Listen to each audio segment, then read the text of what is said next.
ఇప్పుడు 2 ఏళ్ల నుంచి నడుస్తుంది కేసు.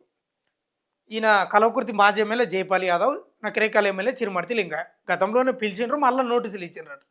ఇప్పుడు లేటెస్ట్ ఏందంటే ఈయనకు కొండలరెడ్డికి ఇచ్చింది, సీఎం రేవంత్ రెడ్డి తమ్మునికి. నేనేమంటున్నా అంటే 2 ఏళ్ల నుంచి సాగుతుంది కేసు, ఏడ ముందల పడలే. 3 అడుగులు ముందుకు పడుతుంది, 7 అడుగులు వెనక్కు పడుతుంది.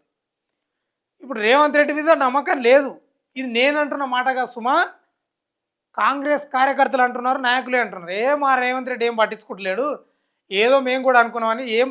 ఏం చెప్తున్నాడని మొన్న పోయి ఏం చెప్తున్నాడు? మాన్నార్లా సర్పంచ్కి గెలిచిండ్రు కదా, వాళ్ళని అభినందించనీకి పోయి వాళ్ళ పాపన వాళ్ళే పోతారు. నేను కక్ష సాధించాలనుకుంటే నిమిషం కాదు, నా పోలీసులను పంపిస్తే ఊచలు లెక్క పెడతారు ఇవ్వాలని. అది చెప్పి నేను క్షమిస్తున్నా అని చెప్తున్నాడు. వాళ్ళ పాపాన్ని వాళ్ళే పోతారు అని చెప్తున్నాడు. ఇదే నేను గెలిపించింది, నాకు అర్థం కాదు. ప్రజలు నేను ఎందుకు గెలిపించిండ్రు?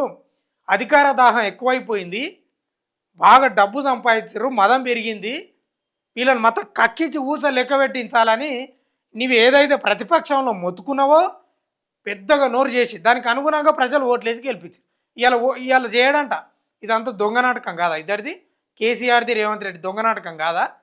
ఈ నోటీసులు ఎవరికి పంపిస్తున్నారు అంటే పంపిస్తున్నారు. ఏమైనా ముందర పడుతుందే? నీవు ఘోష్ కమిషన్ కమిటీ వేసినావు, దాదాపు 16 నెలలో 15 నెలలో జరిగింది. కేసీఆర్ దోషి అని చెప్పిండ్రు, మరి ఎందుకు అరెస్ట్ చేయకపోతుంది? ఎందుకు ఏం భయపడ్డావు? వణికినావా? కేసీఆర్ టచ్ చేస్తే మళ్ళా వచ్చే 5 ఏళ్ళు కాదు కదా, నేను ఏ ఎన్నికలకు పోయినా ఓడిపోతాను అంతే కదా, భయపడ్డావు కదా. ఎవరికి చెప్తావు? ఎవరి చెవిలో పూలు పెడతారు? మీరు నాకు అర్థం, మీరు అంతా దొందులు కాదా, దొంగలు కాదా? ఇప్పుడు ప్రజలు ఓట్లు వేసిన ప్రజలు ఏం చేయాలి? చెప్పు తీసుకొని చెంపకెట్టు కొట్టుకోవాలా?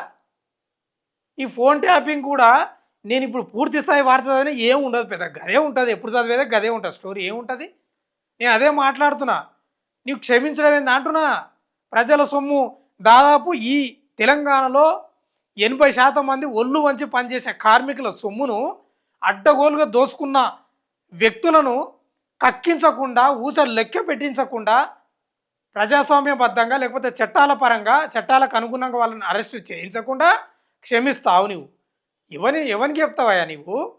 ఎవరికి చెప్తావు నీ ముచ్చట్లు? ఎవరు బాధితులు? ప్రజలు కాదా? అంటే మీరు మంచిగానే ఉండాలి, నీవు క్షమిస్తావు.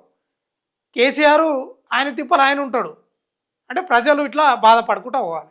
ఎవరి మీద నమ్మకం ఇప్పుడు?